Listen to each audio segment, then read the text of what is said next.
भारत का यशस्वी प्रधानमंत्री, लोकप्रिय नेता श्री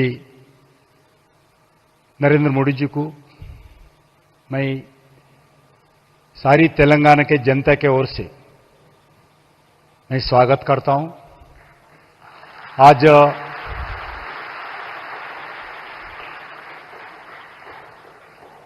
इस कार्यक्रम में तेलंगाना के गवर्नर श्री शिवप्रताप शुक्ला जी, तेलंगाना मुख्यमंत्री श्री ए रेवंत रेड्डी गारू, केंद्र హోంశాఖ సహమంత్రులు బండి సంజయ్ గారు, స్థానిక పార్లమెంట్ సభ్యులు కొండ విశ్వేశ్వరరెడ్డి గారు, రాష్ట్ర మంత్రివర్యులు కోమటిరెడ్డి వెంకటరెడ్డి గారు, అదేవిధంగా ఈ కార్యక్రమంలో పాల్గొంటున్నటువంటి హైదరాబాద్ తెలంగాణకు సంబంధించినటువంటి అతిథులు, వివిధ ప్రభుత్వ శాఖలకు సంబంధించినటువంటి అధికారులు అందరికీ ఈ సందర్భంగా హృదయపూర్వకమైనటువంటి శుభాకాంక్షలు। నరేంద్ర మోడీ గారు చాలా రోజుల తర్వాత ఈరోజు మన యొక్క తెలంగాణ గడ్డ మీద అడుగుపెట్టారు।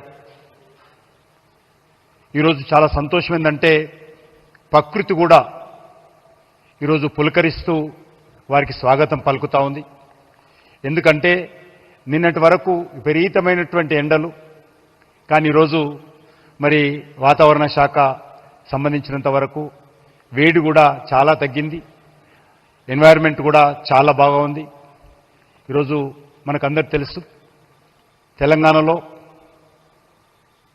9,400 కోట్ల విలువైనటువంటి అభివృద్ధి కార్యక్రమాలకు రైల్వే శాఖకు సంబంధించి, జాతీయ రహదారులకు సంబంధించి, అదేవిధంగా వరంగల్లో prime minister mega textile park దానికి సంబంధించి, అదే కాకుండా జహీరాబాద్లో ఇండస్ట్రియల్ కారిడార్ గురించి ఈరోజు ప్రధానమంత్రి గారు ప్రారంభోత్సవం చేయడం కోసం, కొన్ని తెలంగాణ ప్రజలకు డెడికేట్ చేయడం కోసం ఈరోజు ప్రత్యేకంగా రావడం జరిగింది।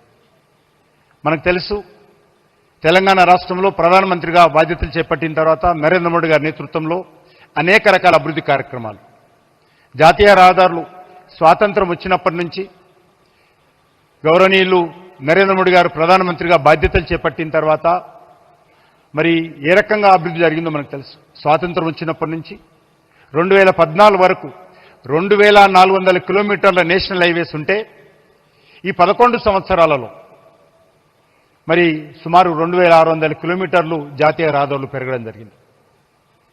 పెద్ద ఎత్తున కేంద్ర ప్రభుత్వము జాతీయ రహదారుల మీద ఖర్చు పెట్టడం జరిగింది। అందులో ఈరోజు మరికొన్ని రహదారులు చేరుతా ఉన్నాయి। అదేవిధంగా రైల్వే నెట్వర్క్ కూడా ఈరోజు తెలంగాణలో చాలా అభివృద్ధి జరుగుతూ ఉంది।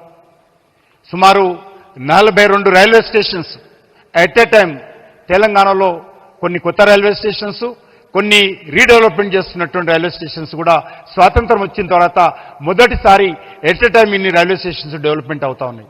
ఇప్పటికే చెల్లపల్లి రైల్వే స్టేషన్ ప్రధానమంత్రి గారి చేతుల మీదుగా పూర్తి చేసుకున్నాం। మన రాష్ట్ర రాజధాని అయినటువంటి దక్షిణ భారతదేశంలో one of the biggest railway station అయినటువంటి సికింద్రాబాద్ 220 కోట్లతోటి ప్రధానమంత్రి గారు స్వయంగా వచ్చి భూమి పూజ చేసుకున్నారు। ఈ యొక్క సంవత్సరం ఎండింగ్లో అది శంషాబాద్ ఎయిర్పోర్ట్ లాగా మన యొక్క సికింద్రాబాద్ రైల్వే స్టేషన్ ఉండబోతుందనే విషయాన్ని ఈ సందర్భంగా మనం చేస్తున్నాను। అంతేకాదు ఈరోజు మన యొక్క తెలంగాణ రాష్ట్రంలో సమ్మక్క సారక్క సెంట్రల్ యూనివర్సిటీ కావచ్చు, లేకపోతే మరి రైల్వేకి సంబంధించినటువంటి రైల్ మ్యానుఫ్యాక్చరింగ్ యూనిట్ కావచ్చు, ఎయిమ్స్ హాస్పిటల్ కావచ్చు, ఈ రకంగా అనేక రామగుండంలో ఫెర్టిలైజర్ పరిశ్రమ కావచ్చు, అనేక రకాల ఈరోజు పనులు ప్రారంభమై మరి కొన్ని భూమి పూజ కావాల్సి కూడా ఉన్నది। స్వాతంత్రం వచ్చినప్పటి నుంచి ఏ రకంగానైతే మన తెలంగాణ అభివృద్ధి జరిగిందో అదే స్థాయిలో మరింతగా మోడీ గారి యొక్క సహాయ సహకారాలతోటి ఈ యొక్క తెలంగాణ కూడా అభివృద్ధి జరుగుతున్న విషయాన్ని సందర్భంగా మనయేస్తున్నాను। ముఖ్యమంత్రి గారు ఈ మధ్యలో చెప్పినటువంటి 2 అంశాలు, ఎందుకంటే 3 సంవత్సరాల క్రితమే ఈ యొక్క రీజనల్ రింగ్ రోడ్డు సంబంధించినటువంటి పనులు మరి ఆ రోజు కేంద్ర ప్రభుత్వం అంగీకరించింది। దానికి సంబంధించినటువంటి ల్యాండ్ అక్విజిషన్ పనులు వేగవంతంగా జరుగుతూ ఉన్నాయి. త్వరలోనే కేబినెట్ అప్రూవల్ అయిపోతే రీజనల్ రింగ్ రోడ్డు కూడా వెంటనే కేంద్ర ప్రభుత్వము పనులు ప్రారంభిస్తుందనే విషయాన్ని కూడా ఈ సందర్భంగా మనవి చేస్తా ఉన్నాను. అంతేకాకుండా మరి ఈరోజు రాష్ట్రంలో మరి అనేక రకాల అభివృద్ధి కార్యక్రమాలకు సంబంధించి ముందుకెళ్లాల్సినటువంటి అవసరం ఉంది. ఎన్నికలప్పుడు రాజకీయాలు ఉన్నప్పటికీ ఎన్నికల తర్వాత తెలంగాణ అభివృద్ధి ఏకైక లక్ష్యంగా ఈరోజు మనం అందరం కలిసి పనిచేయాల్సినటువంటి అవసరం ఉంది. గతంలో చాలా అనుభవం ఉంది. ప్రధానమంత్రి గారు రామగుండం ఫెర్టిలైజర్ పరిశ్రమ ప్రారంభించడానికి, అదేవిధంగా మరి 13,000 కోట్ల రూపాయలతోటి ఎన్టీపీసీ పవర్ ప్రాజెక్టులు ప్రారంభించడానికి వచ్చినప్పుడు మరి ఆ రోజు ముఖ్యమంత్రి రాలేదు. దాని కారణంగా కొంత మరి ఏ రకంగా పరిస్థితి ఉందో మనకు తెలుసు. ఈరోజు రాష్ట్రంలో భారత ప్రభుత్వము ఏ రాజకీయ పార్టీ ఉన్నప్పటికీ, అది కమ్యూనిస్ట్ పార్టీ కానీ, అది కాంగ్రెస్ పార్టీ కానీ, లేకపోతే డిఎంకే ప్రభుత్వం కానీ, ఏ ప్రభుత్వం ఉన్నప్పటికీ కూడా ఏ రకమైనటువంటి వివక్షత లేకుండా ఈరోజు తెలంగాణ అభివృద్ధి కానీ మిగతా దేశ అభివృద్ధి కోసం పనిచేస్తున్నటువంటి విషయాన్ని సందర్భంగా మనం చేస్తున్నాను.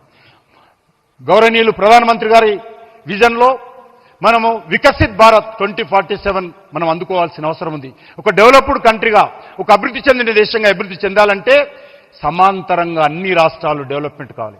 ఆ దిశలోనే నాకు పూర్తి విశ్వాసం ఉంది.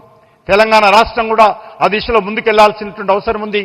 దానికి కేంద్ర ప్రభుత్వము పూర్తి స్థాయిలో అంకిత భావంతో తెలంగాణ అభివృద్ధి కోసం పనిచేస్తామని చెప్పి, మోడీ గారి నాయకత్వంలో తెలంగాణ అభివృద్ధి కోసం కృషి చేస్తామని చెప్పి నేను ఈ సందర్భంగా మనవి చేస్తూ సెలవు తీసుకుంటున్నాను.